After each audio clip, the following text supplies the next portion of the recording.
everybody. Welcome to the Mentor Project's Optimizing Your Success. We have such a good group here today because these are real experts who have been through this. They've been through what we're going to talk about today. So have you ever gotten a promotion or an award or an acceptance, and then all of a sudden you feel like a fraud? You're looking over your shoulder. You think they're going to catch on to me. They're going to take that award away. They're going to rescind the admission. If you have ever felt that, you are in great company, because what you are feeling is called imposter syndrome. And it's actually high achievers disproportionately feel this. And 70% of people actually face imposter syndrome at some point. And if you do feel it, you're actually in really great company, because besides all these amazing people who are on here today, people like former First Lady Michelle Obama and Justice Sonia Sotomayor and Oscar winner Tom Hanks and Meryl Streep and Serena Williams, the tennis star, they have all faced this. In fact, most people have. So today you're going to meet the great crew who is really we're going to figure out ways to overcome it, because you're all going to face it at some point. So again, we are going to do these introductions as more and more people pop in. This is a hot topic, which I think really struck a chord with a lot of people. I'm Dr. Ruth Gotian, and welcome to Optimizing Your Success. Today, we are going to introduce everyone, but it's really going to be 30 seconds. Say your name and tell us what you're known for if I Google you. All right, 30 seconds. Patrick, you're up first. Awesome. I'm a 20 some odd year, I think we're up to 27, 28 now, cybersecurity professional. I love what I do in that space. I am also a 20-year advocate of mental health. I'm a 20-year advocate of human rights, as in speciality to children, and advocacy for pulling children out of dangerous environments. In the cybersecurity space, I've enjoyed some I consider moderate success. Others believe I've done well, but we're talking about imposter syndrome. So I'm definitely one of those that I've been on the news and I've been on the air, and I've worked on some really incredible things, with some brilliant people that I think are all better than me. And I'm just going one day at a time. I'm loving what I get to do.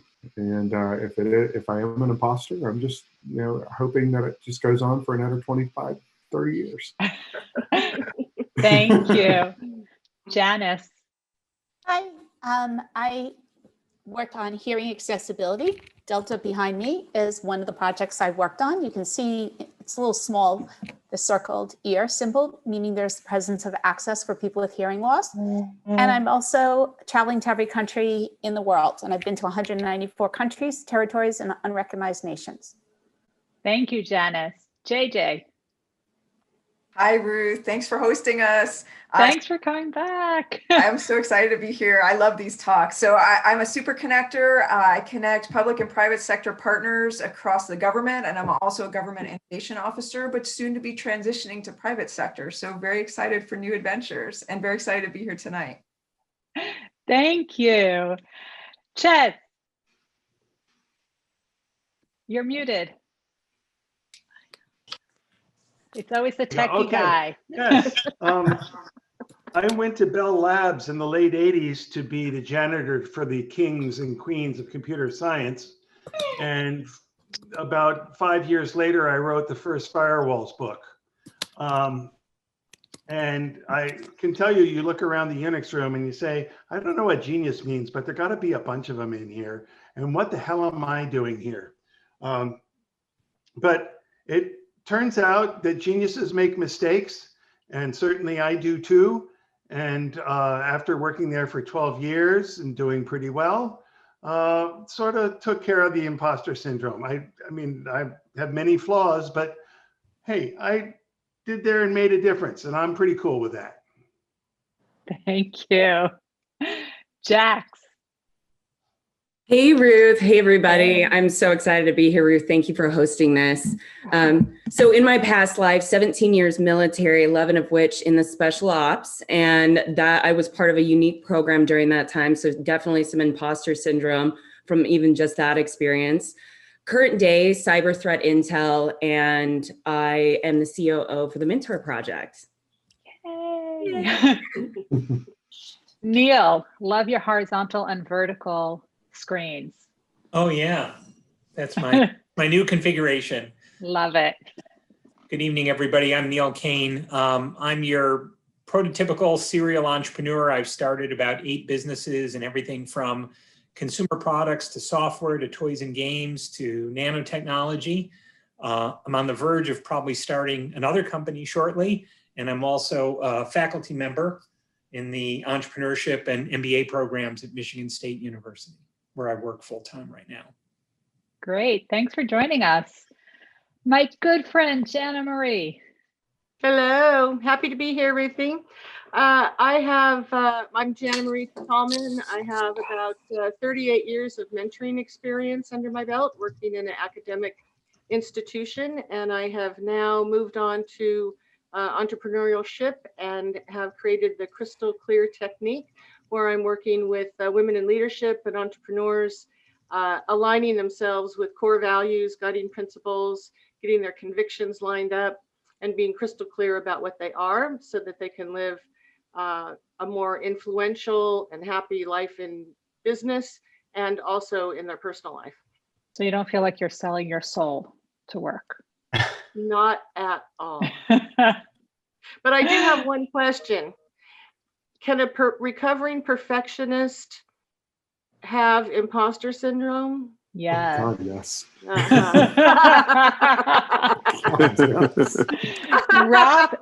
Robin, who I am so excited Robin is on here. So it seems to be a weekly thing that somebody loses their power and then they join us, right? We had Moonmark Mary last week, and now we have Robin. Old Lyme, Connecticut, we're having a nice windstorm and a rainstorm, and so we're on generator power, but I just got these light boxes and I was like, oh wait, I could plug that in because I just had this little lamp. So I'm Robin Colucci. I help world-class experts write world-changing books and get them published, usually traditionally published, often with the big 5 publishing houses. I'm really excited to be here to talk about this today because imposter syndrome is not only something I have wrestled with, but really every single author I've ever worked with has had to confront that in some way in their book writing process. And it's just something that nobody gets a get out of imposter syndrome free card. That's right. And what we recently found out at a previous mentor project is that one of the authors she's working with is actually one of the high achievers who will be featured in my book. So the world is small. Tamara. So I am known for promoting other people who are high achievers and for Holocaust education and building bridges between people who normally wouldn't be together. I'm also known for treating pain patients and people with vocal dysfunction. And I published a book when I was in my 20s, and I was offered 3 contracts with amazing, 3 very well-known publishing houses. And I definitely had imposter syndrome at that time. So I feel like I understand it very well. Oh, I'm glad you're here. Thank you. Susie, who's, by the way, gave me advice how to make my light better, and I used it. No more ring lights in the glasses, right? Yay. I'm Susie Katz, and I run an organization called Photo Wings to help teach people how to think and to learn from people like everyone on this call. I'm also a photographer. So every time I get a bad photo, I beat myself up. I've been told that nobody ever had to dump on me because it would just be redundant. And I'm very visual, and I use a lot of imagery to help me with the imposter syndrome. So I can talk about that. Very Thank happy you. to be here. Thank you. Rich. Hey, everybody. Roland, we'll sorry. do Rich T, then Rich M, and then Roland M. Rich, it's nice to meet everybody. I am new to the group. Thanks for having me. I spent 10 years in the military as well, in special operations in the Army, after which I pivoted to a very, very different career path. I worked at Johns Hopkins Applied Physics Lab, State Department, and Federation of American Scientists, working on disinformation, largely COVID-based disinformation as of late. So the pivot from a community I understood and performed well into a community I knew nothing about definitely caused a good deal of imposter syndrome that I'm still working through. But as a statistician myself, it's statistically unlikely that I keep doing well being an imposter. So I take comfort in that. I get your story. Rich M. All right, so Rich McCullough, co-founder of Parsimony with my twin brother Roland. I'm his spare parts, his plan B. But so basically, Parsimony, we basically use data, machine learning to help people make smart decisions for manufacturing supply chains. Thank you. And I have to, Roland, I'm sorry, I have to put you right after. No worries at all. I am always used to coming second because I actually was born at second. So Roland here, co-founder and COO of Parsimony, ex-civil engineer turned investment banker turned tech entrepreneur. So never lived through imposter syndrome at all. Totally lying. But yeah, just really happy to be here. Thank you. Chris, and then Sharon and Dwayne, you're going to be next. If you could then put on your cameras. Chris. Okay, I was afraid you were going to call on me. I feel like I'm an imposter every day. So, I currently right now I'm working with the Mentor Project on the podcasts and trying to get those out, and very comfortable at talking to people and digging out things that maybe they don't want to talk about. But I think it's important because if anyone's like me, they're not really good at talking about themselves. I'm definitely not good at it. But I work with Patrick Kelly on a lot of security type of things on the internet. And currently I do sales engineering, finding hackers and computer networks. So that's kind of what I do. Thank you. Sharon, are you in your car? Oh, but you're muted. I am, there we go. Yes, I had to drive somewhere and then I'm like, oh my gosh, the call.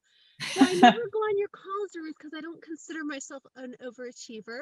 Oh, so like every high achiever I talk to. Yeah, and everybody considers me one, and I'm always like, no, that's not true. I guess I don't really have an elevator talk, but since we're talking a lot about some similar topics among the participants, I have been taking classes for about a year, at first in person in Monterey and now online at the Naval Postgraduate School, the DoD program on cyber warfare. And I went through Singularity University at NASA Research Park, kind of concentrating on national security type of issues. But normally I've been working as staff on Nobel Peace Prize summits for over a decade and on think tanks about emerging technologies, mostly with self-driving electric vehicles. And I did documentaries for about 7 years. And there's a whole bunch of other things. And right now I'm helping my parents. Now you're dealing with antiques. Yes, it's not very interesting to me, but I'm learning a lot and I'm trying to apply some strategies that I've learned in kind of the real world towards that. And this is my COVID era job, but I almost worked for a State Department group. I'm seeing if I got answered there.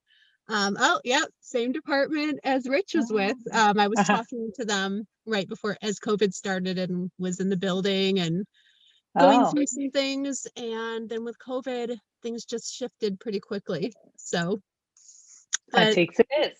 now I sell antiques. Antiques it is. Yeah, it's not really important to national security as far as I'm aware, but for You the never time know. being, it is helpful to people I care about, and it is slightly interesting. Good. Last but certainly not least, Dwayne Allen Thomas. Hi, how you doing? Hello. Hi. So if you Google me and you misspell my name, I am known for being one of the greatest running backs ever. And if you spell my name correctly, you'll find out that I'm a lawyer who writes about the social and psychological roots of success and other stuff. Love it. So that's everyone, but the person you haven't met behind the scenes, Dr. Deborah Heiser, who is running the controls. She is a psychologist who specializes in aging. I hope I got that right. Debbie, did I get that right? Yes, you did. I'm an aging specialist. Aging specialist. So who here has felt imposter syndrome at some point? So except for the black squares, who I can't tell, it looks like everyone. I certainly have. Everyone has. Sorry, I haven't. No, you haven't? Only on Monday nights. Oh, here, got it. So I can tell you, you guys know that I research elite high achievers. Every single one says to me, I'm not a high achiever. That's the opening line. And I would say, but you got an Olympic medal, you got multiple Olympic medals, you got the Nobel Prize. And I hear things like, but I missed the gold, or I didn't get the time I wanted, or I got the Nobel Prize in chemistry, I should have gotten it in medicine. I mean, it never stops. It never stops. So who here is willing to share what they do to overcome imposter syndrome? And you can tell us what happened when you actually felt the imposter syndrome or know of others and what you do to overcome it. Anyone have any tips? I'll share. I'll wade right in. Go ahead. I can always count on you. I still have it. So I'm not going to say that I overcome it. As Chris and I've worked a lot together, so I think he'll at least be able to keep me honest that I don't really feel like I've achieved a whole lot myself. I actually feel like I've been very fortunate to have the right people. In the teams that I work on, that there are the right people there. For one way or another, I feel like I've been surrounded by kind of force multipliers at the greatest moments, or I've had really, really good mentors along the way that kind of guided me along. But a tip that I learned is the mornings are the hardest. Like when I get up in the morning and if I'm brushing my teeth, and when most of my good and bad moments, memory or thoughts show up, it's when I'm brushing my teeth. And I'm thinking, what do you do? Like, what are you even good at? And I can't think of any of it. Now, if someone's asking me questions about this thing or that other thing, then immediately I recognize that I'm not completely dumb. But what I started doing, and it really helped, is each day I try to write something down that I did great today, that day, so I can go back and look at it. I also hang flags in my office. When I go in, if I worked with, I can share it now, but I had the wonderful opportunity working with the United Nations. And so I got a flag and I hung it in my office. So when I went through the door each morning, when I couldn't figure out if I was any good at anything, there's a big flag, like 3.5 by 5, that kind of explains that, hey, you did a thing there. And then as the years went by, I added more flags, for neat things that I was able to do. And so when I go through the door, and this has had a real profound impact over the last 5 or 6 years. When I go through the door and I feel like, man, like you do not deserve to be here. I have to walk by, a few flags. So just kind of remind me that you've done something good. I also reach out to people that I trust, that I really trust, lifelong mentors and friends, and just say, hey, like this is a thing I have a problem with. Like I get so tired and mentally exhausted that I begin to not have enough energy to feel good about anything I'm doing. Most of these people know that this is kind of a thing that I have, and they'll reach out. What are you working on? What are you doing that's super cool and special? And they do. And the most amazing thing, and I mentioned it last week, and then I'll let the next person jump in, but I have an incredible wife, and she is blazingly supportive, personally, professionally. So she can kind of tell that, when I'm dealing with the mental illness or mental health side of things, or if I'm dealing with the imposter side of things, she's really good at kind of like jumping in and, pull your chin up, and, just keep going. So, I think you have your person. You have your person. I do. I really do.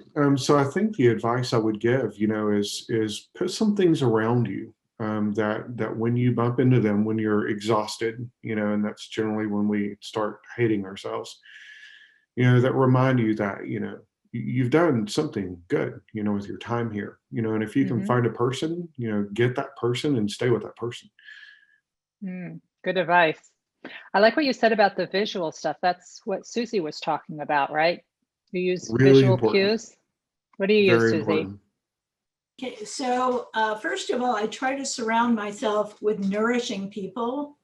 My late husband used to say 1 and 1 makes 3, and that helps a lot. And I surround myself with affirmations, things that make me feel good. If I've done something that I was scared to do, and I want to remember that that I did it, I will put photos up or sayings up. So everywhere I go, like in the medicine cabinet, I open it up and I've got all these affirmations of supportive words, that kind of thing. And in terms of imagery, I was once told that I saw myself as if through the wrong end of binoculars. So visually, I try to turn it around. And also, I worked with a therapist at one point who talked about things that you're really afraid of. You imagine they're like a big bear that's really afraid. So you take it and you shrink it down into something like Thumbelina in your hand, so that whatever it was that you were so scared of is small and can't hurt you. And also, my late husband had this, he was very smart, but he used to work at this a lot. And he had this mantra that when he would walk down the street, as he walked, he'd go, every day and every way, I'm getting better and better. And he would do this in his mind until it really helped empower him. So, and the other thing is, I'd love to help other people. And I love to share some of these ideas. And then when I feel that it's helped someone, it just makes me feel so good.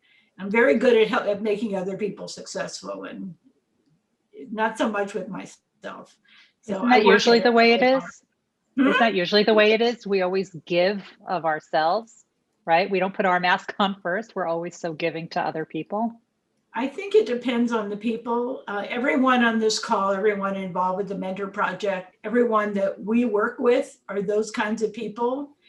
And there's other people that not so much. I've heard of them called energy vampires.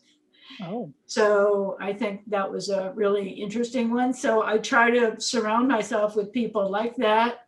And as I mentioned in this call, my mother used to say, consider your source. So you get to know people, and then you understand who the nourishing people are and the ones that are going to take you down. And that also helps with the imposter syndrome a little bit, because if somebody is, and you've spoken about this, if somebody is dumping on you, then you try to figure out why.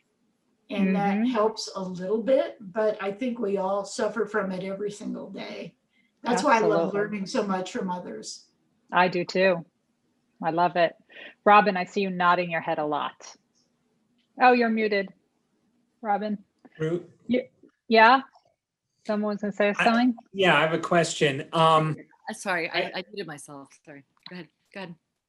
I want to say this delicately because I'm not a psychotherapist, but what I heard Patrick and then Susie describe sounded to me more like a lack of confidence, which I don't assume is synonymous with the imposter syndrome. So can you parse those for us? Well, what do you think imposter syndrome is?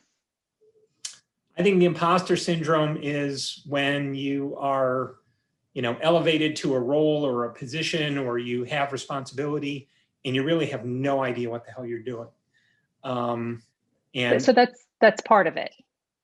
Part of it is you could know exactly what it is that you're doing, but you feel out of your league and you feel that you are not as prepared as the people who hired you think that you are.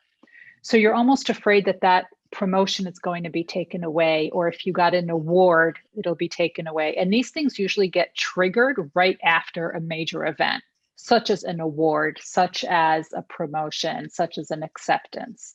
That's usually when it happens. Did you ever feel that? Occasionally. I don't want to sound self-righteous and make it sound like I never have, but part of the entrepreneurial mindset, and one of the things that I say all the time, is fake it till you make it. And as somebody who has started a number of companies, the feeling was constant of, I'm skiing beyond the tips of my skis. I don't exactly know what I'm doing. But instead of being afraid of that, I just sort of leaned into it because I learned that everybody feels that way. And if you're doing anything that's pioneering, anything that's innovative, it's just sort of axiomatic that you're always kind of on that efficient frontier. So again, I don't want to sound perfect in that, but to me, that was almost a internal, litmus test that I was doing, that I was pushing the envelope, and I sort of tried to live there instead of stepping back from it. So the fake it till you make it is actually one of the ways to overcome imposter syndrome. So good work. So kind of answering that question, right? As a 20 some odd year fake it till you make it guy, there are some industries that I find are harder. 27 years of faking it till you make it, because you feel like the problems that you're solving are evolving faster than you are. They're evolving faster than your ability to pick up information. I'm in an industry that didn't exist when I started my career in IT. Back 27 years ago, man, I thought that if I did the things I did now for a paycheck, that I was going to prison. Whether you would even hear me as a free Kevin, bumper sticker, was yet to be determined. So I think the thing is like we have confidence, right? But when your field is growing so quickly and it's evolving so quickly, and we have and I'm just going to go ahead and I guess even potentially alienate myself from my own community, but we are not a embracing community in information security and the hacker community. We are, I think most of the time we're relatively cannibalistic. So we are constantly, well, that person might have done something brilliant 5 minutes ago, but now it's completely garbage because Amazon just scaled it and gave it away. So is there confidence? Yes. If I were doing a field where, if I was a professional drummer, which I do on the side as opposed to this, yeah, I mean, the skill set is pretty defined. But this is different, so confidence and the industry, I think, play a lot into, are you still relevant? Do you still deserve to be in a position that can think, years ahead, because it's going to take a decade for some of your work to ever get into some of the spots that you build it for. That's a good point. And one of the things that it's in an article that I have coming out next week in Forbes, I talk about where the skill and the skill that you're able to do, but the demands of the work are not aligned. You can usually do that temporarily, but keeping that up long term is actually kind of challenging. I do want to get to Robin for a moment, and I want to say hello to Bruce, even though I don't see his face. I just see the black square. Hey, Bruce. Robin, you work with a lot of high profile people who are writing books. And I am sure some of them probably say, who wants to hear my story? What is it like working with them? What are some of the things? It's interesting because at some point the question comes up, who am I to write a book? And you'd think, with some of these CVs of the people that I work with, that it would be very clear why they should be writing a book. But that is one question that comes up. Another concern that comes up a lot is just how the book will be received. Are they really bringing anything new? Has this just been done? So there's a lot of self-doubts that come up. And, sometimes it comes up in the very beginning of the process, and sometimes it doesn't come up until right at the end. But at some point, everybody has that confrontation with that. So what do you tell them? Well, really, it's a combination of things. And I think the first thing is to look at it objectively, right? To just really acknowledge, take that opportunity to acknowledge who you actually are and what you have done. And, one of the things that is really effective early on is when we're doing the comparable books analysis to really nail down what is their unique saleable concept for their book. And that is a huge boost to help break free of imposter syndrome, because they can see very clearly what they're bringing to the conversation that no one else has brought, and they can see the need for it. And so that's a really powerful experience for a lot of people to get past that, who am I? And, I think it's also looking at, and this is something that I do for myself too, is just really acknowledging that I have this opportunity because of who I am, because of what I've done, because of my track record or my reputation or whatever it is. And, it's not easy the first time you get referred to a Nobel laureate to be a client, right? I notice every time I'm kind of on that precipice of working with someone even bigger or more famous or something, I have that moment where I have to kind of give myself a pep talk and say, okay, well, you wouldn't have been referred to this person if if you didn't already know what you were doing. But then to sit down and critique what they sent you and tell them everything that's wrong with it, it's talk about who am I, right? Who am I to tell So you get it on the other side of who am I to edit it, right? Who am I to tell them, right, what's wrong with their book? But then I have to remind myself, well, actually, because that's my area, and that's why they hired you. Exactly. And I don't know their field, but they don't know, and they need my help. And so, for me, it's also that sort of that reality check, and just getting present with what is so, and not letting my imagination get in the way and of, what I think could go wrong. And then just reminding myself that I'm there to serve them in the best way that I can. And just to make it more about that than about what I'm afraid they might think of me. Right. And remember, they hired you for a reason. So you don't want to call them a fool. No. Right. For not doing their due diligence. Right. They hired you for a very specific reason, and they did their due diligence for it. Yeah. And there's kind of a thrill to it. I think it's just like confronting any fear. And I've been entrepreneurial my whole life. I've had one job for 9 months, and the rest of the time I've had my own business.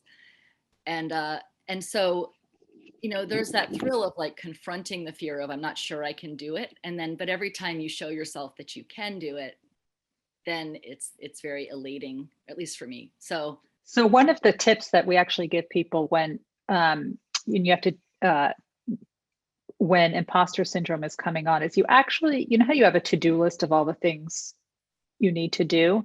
You need to also have a running I've done list. So you have a to-do list and an I've done list. And even if the I've done list is something really small, these small things actually add up to bigger things. So you want to keep track of all of the milestones that you've hit. You also want to reward yourself when you've hit those milestones. Because I think it was Jana who was talking about perfectionism. And perfectionism is people who suffer from imposter syndrome. One of the reasons is perfectionism.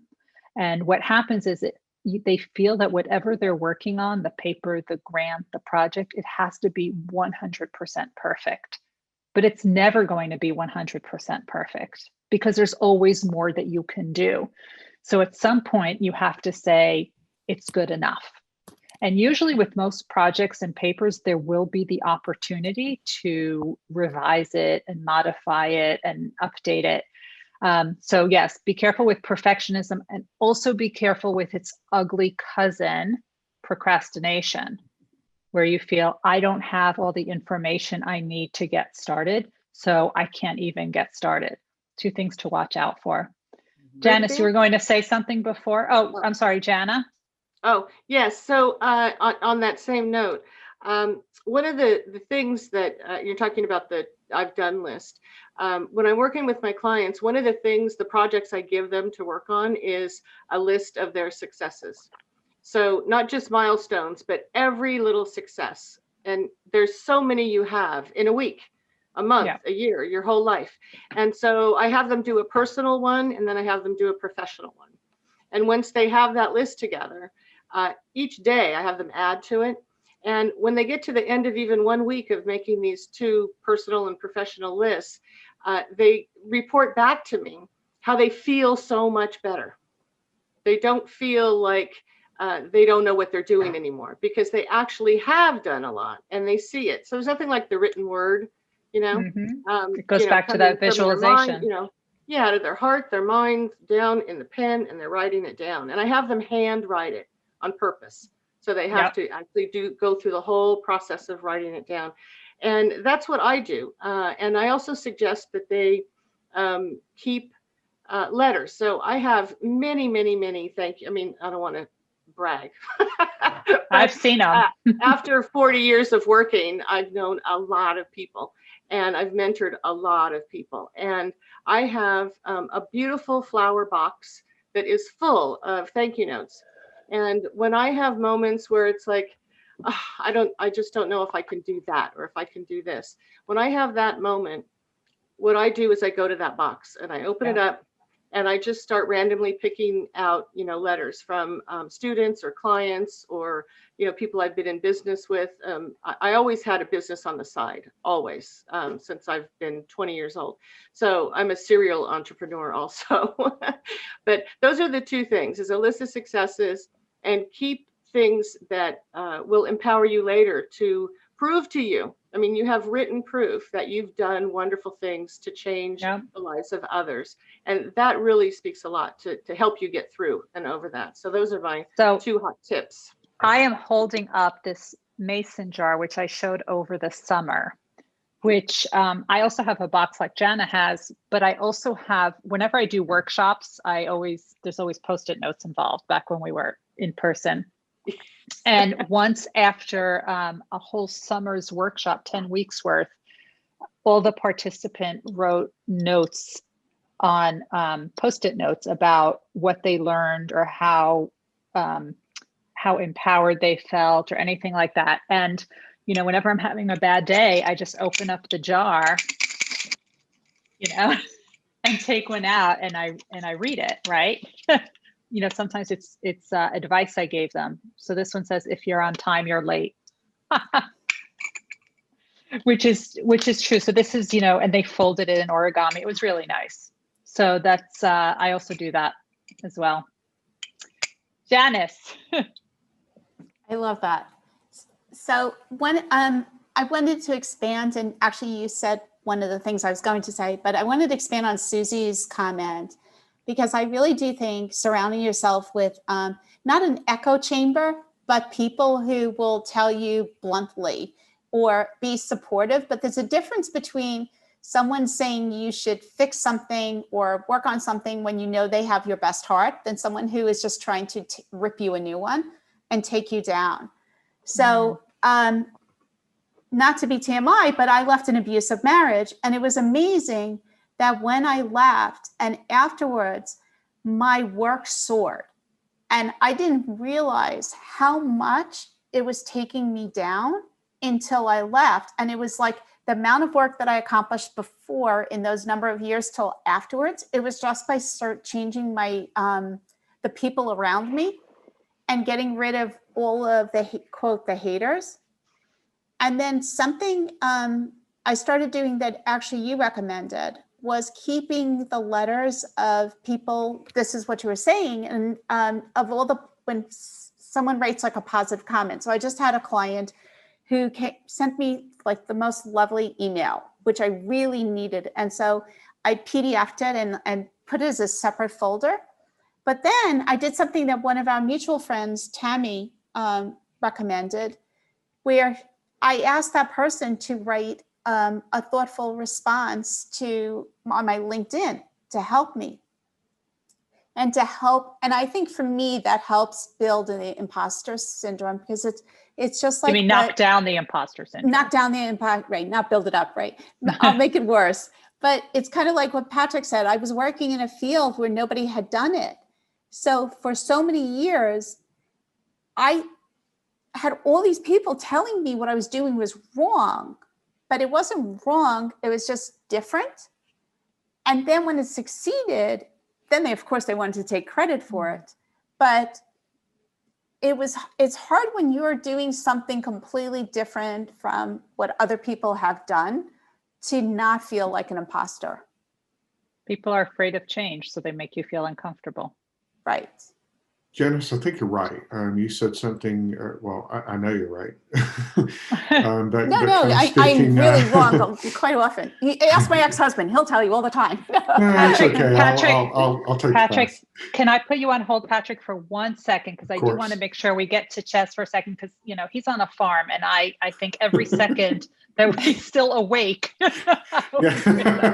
I'm doing okay. I'm dying to hear what you have to say. I had two thoughts about this. First of all, I'm basically an engineer, which means I look at something and I'm lazy and I say, you know, there's an easier way to do that. And we'll then spend a week inventing and building something that will do this stupid 5-second thing.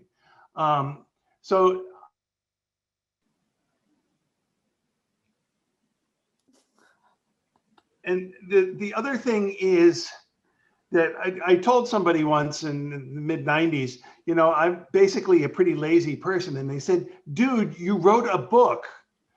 And, you know, writing a book for me was like writing 15 English papers, which I never liked to do at school.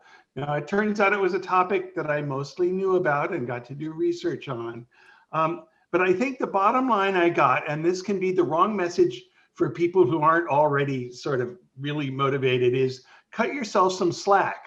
It may not have been perfect, but you did it. You've done a lot of stuff. I go back and look at Bell Labs. In the lab we had an annual 1-page paper we wrote called the I Am Great. And this was the great things we did that year. It had to be no more than 1 page. They handed it into the boss, and they all sort of looked and read these I Am Greats and decided how to split up money and so on. And I have saved those. And occasionally I go back and see what I thought was great back in 1996. And there's a lot of stuff there. I have a crummy memory. I don't remember most of it. But I think as long as you're not a slacker, cutting yourself some slack is a great idea. And it really has helped a lot. It's, dude, I've done a lot. I'm okay. You know, yeah, maybe I do belong in this room full of awesome, amazing people for my little corner of it. And I'll do what I did back in the beginning when I didn't belong in a room. I'll shut up and listen and maybe ask questions. I like that. I mean, Richard. For example, we have 2 people on this talk who are in special forces. I'd like to spend about 2 or 3 hours with them just sitting in a quiet place asking questions. I got to spend time asking them questions. It's pretty enlightening. I had no doubt about it. At Renaissance Weekend, I spent 2 hours with Mary Cleave, who was one of the first astronauts. And it's just a wonderful experience to have. Probably most of you would be worth about 2 hours, I'm guessing from what I heard. Was there an experience at Bell Labs where you felt, I don't belong here? Well, you know, I got to Bell Labs without a PhD. That is, if you apply, they say, well, what was your PhD thesis? I didn't have one. I came in as an IT guy, basically. And after a couple of years, well, after 1 year, I did something about the Morris worm, and I looked around and all these guys are writing papers, and I wrote a paper and my boss said, oh, this is pretty good. So I was raised by wolves, as they say, but being with so many awesome, achieving, much more knowledgeable people than I was a good way to, first of all, make sure you know what you're about to say before you open your mouth. And it's been said here, make sure you hang out with smart people. I have to tell you, these people, well, first of all, many of them were in various places on the spectrum.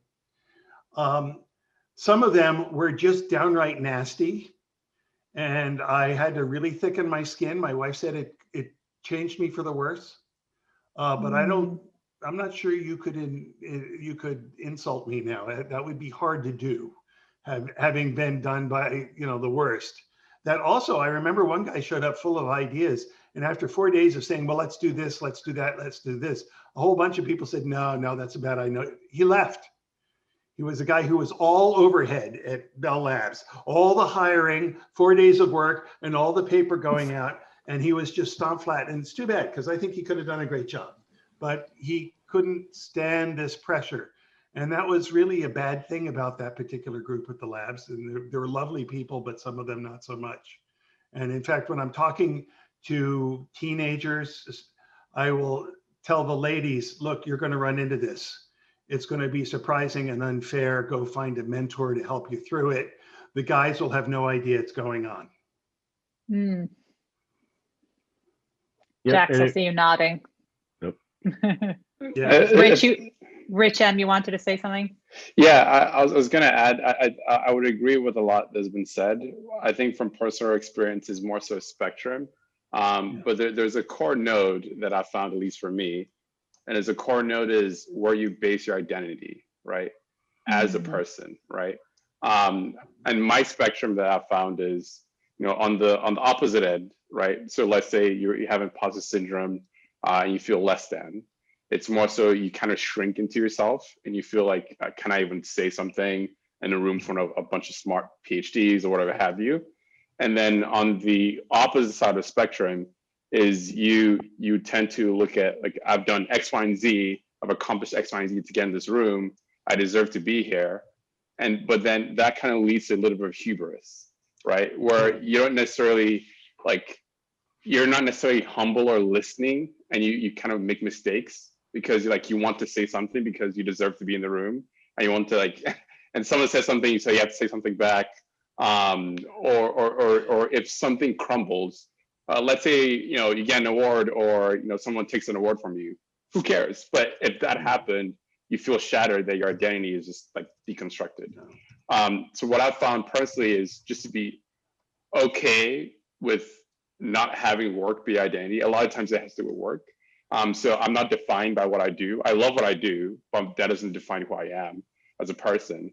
And the second thing is being humble to understand. Can you say that again, Rich? Because I thought that was brilliant. Yeah, I mean, I'm not defined by my work. I love my work. I love what I do, but I'm not defined by my accolades or whatever have you. That's great. If they give me, great. If they don't, it's great, right? But that doesn't define me as a person. But that helps me to be humble, to know when I am out of my depth, to ask for help and say, you know what, maybe I am the dumbest person in this room. Maybe I just need to keep quiet and like learn a few things in this room, right? Or maybe, hey, I do have some experiences. Maybe I need to add that perspective, but in a way that it's more so like as a student than someone trying to, you know, tell everyone I got you and I know more than everyone else in the room. Interesting. Yeah, I mean, kind of. I just figured out why this call's so interesting for, at least for me in chess, is that I didn't know that you started at Bell Labs. I actually Oddly enough, I started there as well, back during Plan 9 and Inferno. I was at Lucent and Bell Labs in Georgia when we were doing the deployment of those things in the environment. So, and much like you, I was fed double doses of humble pie every day I went to work. Yeah. But it kind of led into a thought, and it kind of ties into what Janice said a moment ago, which is, I was able to find there and then going through my career, very honest, very kind, very logical people, and that would correct me in a way that, okay, you're doing really well, and by the way, you're like 19, like you can't even buy a beer yet, and you're here. So I just kind of want to keep the perspective, right? Like they didn't focus on what I did right or wrong in that moment, which I think is really important if you're going to work with a mentor or you want to improve. It's not the answer, it's the formula. Mm-hmm. And having people that will help you dial in the formula. Like, how do you think? How do you get to the answer? Is that right? Because solving or trying to kind of like nickel and dime, well, you made this decision in this moment, man, that's not going to work. But having someone that will work with the formula and how you think and how you come to these answers, that's where you're going to be able to apply it, and it's going to change, a very kind of linear growth to very exponential growth, and how you get there. I'm not going to say you're not going to have imposter syndrome. I'm just going to say that when you look back, it's going to be a lot better. So, Janice made a really good point. When I got rid of a thing, things took off. And I think what's important for the people that are on this call, at least as I've found in my career, is that it's not always the addition of something. A lot of us want to go add something to fix something, why we feel like we're imposter or something else. It's not always the presence of something that you need. Sometimes it's the absence of something that you need. That's so true. Yep. So Jack, just make sure I'd you love look to around. hear. I'd love to hear in the special forces, because we're almost out of time. Have you faced imposter syndrome? I can't even imagine there were a lot of women there. Yeah, so everybody is pretty much hit on everything that I'm thinking of. Patrick mentioning about his person, Susie, Tamara, Janice, you guys all talked about changing your environment. Rich, defining yourself by who you are, not what you've done. Chaz, your accomplishments, and all of those I feel like are layered within all of us, and we've all touched on similar topics. And just to give you guys an example of an imposter syndrome situation that I went through, while I was deployed in combat, I received a Bronze Star for my leadership while under fire. And I don't go into great detail of typically how I received that. But receiving the Bronze Star as an E6 is usually unheard of because it's for E7 and above. So receiving the award alone was mind-blowing. Tell them what that means, Jax. They don't know what an E6 and E7 is. So the rank structure in the military, they will determine particular awards depending on what your rank is. And an E6 is usually like the 6th level up as a non-commissioned officer. And you would need to be an E7 or an officer to receive that type of award. Typically it's in a combat zone, or you're rescuing somebody, something like that. So it needs to be something material in a service line. So we were in troops in contact, and I was coming back from my deployment, and I received the award. I had gotten pulled back early because I had already gone through enough combat rotations that they were like, it's time for you to come home. So they actually redeployed me early by myself. And as I was redeploying early, I was just handed this Bronze Star of Merit by another woman, actually, who was upset that I had received this Bronze Star of Merit, did not give me a formal military award ceremony for it, and instead handed it to me as if I didn't deserve it. And I had to literally find my own way home. I wasn't even contracted home. So when I got back home, it was probably 3 or 4 years before I told people that I not only was a veteran, but that I had any accolades at all in that realm of it. And I have just recently, and to touch on some things that were brought up, it was starting to realize that I'm not my accolades. I am who I am on the inside and what I've gone through. And then also having the right people surrounding me, and then trusting my circle and being okay to talk about those type of things that had happened to me, good or bad. And then trusting the process. Stepping into an environment where you're the token woman in the special ops community, you're already going to have the odds against you, but it's knowing that the odds are against you and trusting the process and knowing that you have a place at the table and just believing in yourself and leaning on your tribe. And that's, and then somebody else mentioned this, then finally at some point in your life, releasing those bad things from your life. Janice mentioned it, from her ex-husband, abusive relationship, releasing that bad baggage so you can bring the good into your life. And eventually imposter syndrome is bottom line, it's a mental mindset, and it's allowing us to figure out how are we going to adjust that mindset and then being able to grow from that, knowing it may never go away, but we can make it get quieter. Bravo. And you should have seen the chat just going like crazy because we have all these military people. We were getting a whole lesson into what this Bronze Star is and how often it's given out, which apparently is quite rare. And then we just learned that Jax is a real badass. So all of that, and it's a real privilege to have you guys on here. We are out of time, guys. And I think we can talk about this so much more. I do want to end with something that Jana put in the chat, that having another person, having a mentor, someone who knows your career the long term is extremely helpful to overcoming imposter syndrome. They can help you with perspective. Hire a coach if you need someone to give you specific skills immediately to help you overcome that. Because what happens is if you let this imposter syndrome sit inside you, you are going to derail your career. So you have to find ways to overcome this. And I think we've started talking about some of these things, and we can actually have another whole topic about this, another session, which I think we will at some point. But I think next week we're going to talk about what happens if you're the only one like you in the room. No one else is doing the kind of things that you're doing, right? Which is basically all of us, right? So that's what we're going to talk about next week. But until then, everyone, tell us how we can learn more about you. Lieutenant Colonel JJ Snow. Did I get your rank right? You did. Thank you, Ruth. So you can find me on LinkedIn. I'm also on the Mentor Project. I'm also on Moonmark Space. Thank you. Janice. You're muted. Sorry, I'm at hearingaccess.com and janicelintz.com. Hearing Access for my access work and janicelintz.com for my advocacy and travels. Beautiful. Thank you. Robin.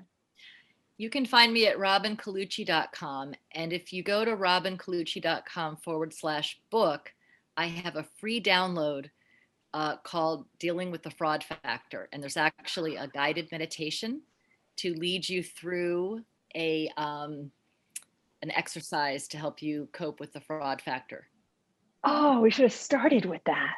Well, next time. Next time. And you'll also get a book review from my Nobel laureate client, Louis Naro. I love it. Jana. Same page, so enjoy. Thank you, Robin. I hope you get your power back. Oh, thank you. Me too. Soon. Jana. I can be reached at janamarie55@gmail.com. Thank you. Patrick. Easy. Twitter, LinkedIn, criticalpathsecurity.com. But just look for me there or on the homepage of mentorproject.com. Thank you. Neil. I would just say, look me up on LinkedIn. I know I'm already connected to at least a few of you, and I welcome invitations from anybody else, but that's where all of my different fields of work converge. Awesome. Thank you. Jax. Hey, everybody. You guys can find me on the Mentor Project website as the COO or at LinkedIn at Jack Scott. Thanks. Thank you. Ches.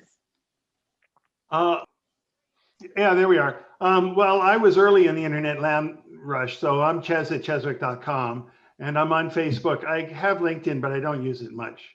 If you can't find someone with an unusual name like Cheswick on the internet, I probably don't want to talk to you.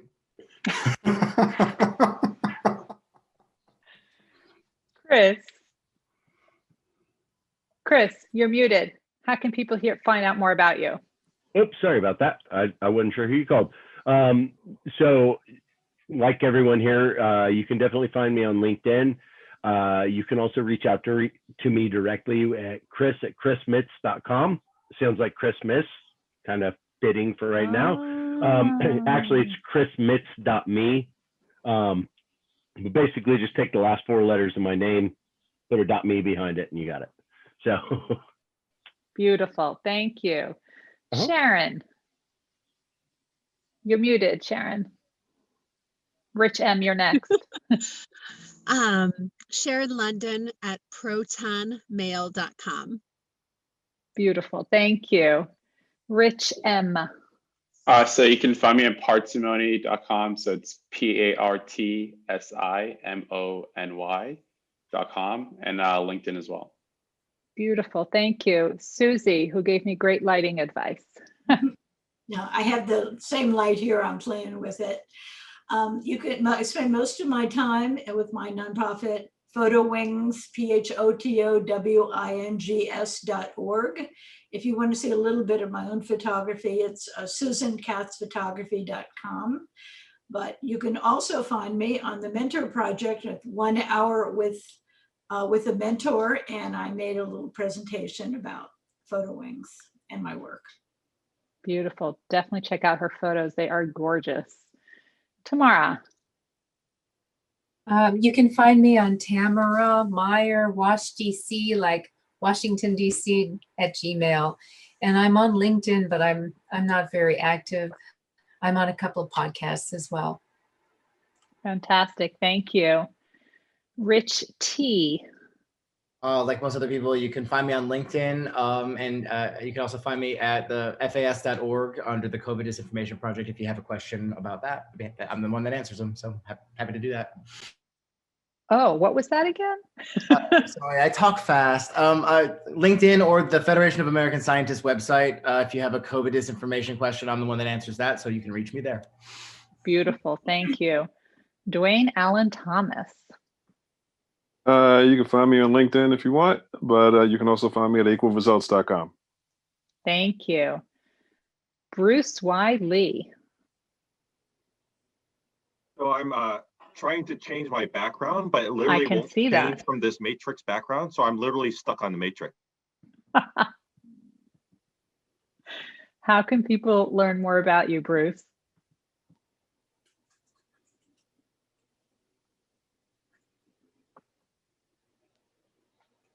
I guess he's stuck. Well, I'll tell you. He's frozen in the matrix, apparently. He's frozen in the matrix. Well, I've done this so often with Bruce. Bruce can be found at brucewiley.com, or you can look him up at Forbes. Just Google Forbes, Bruce Y. Lee. Hello, I'm sorry, I'm back. I'm actually literally stuck in the matrix right now. I gave your whole thing because we've done this so often.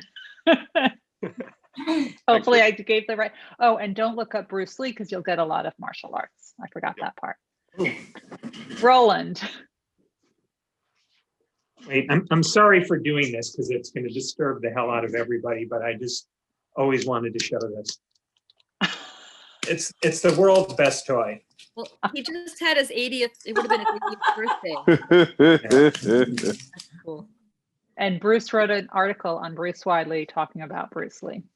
Oh, okay. That I was not aware. Roland. Roland, you're muted. I could talk for Roland. You can find him on LinkedIn or parsimony.com. Thank you. And I am Dr. Ruth Gotian. You can find me on my website, ruthgotian.com, or on all of the social media, on LinkedIn, Twitter, Instagram. It's just my name, Ruth Gotian.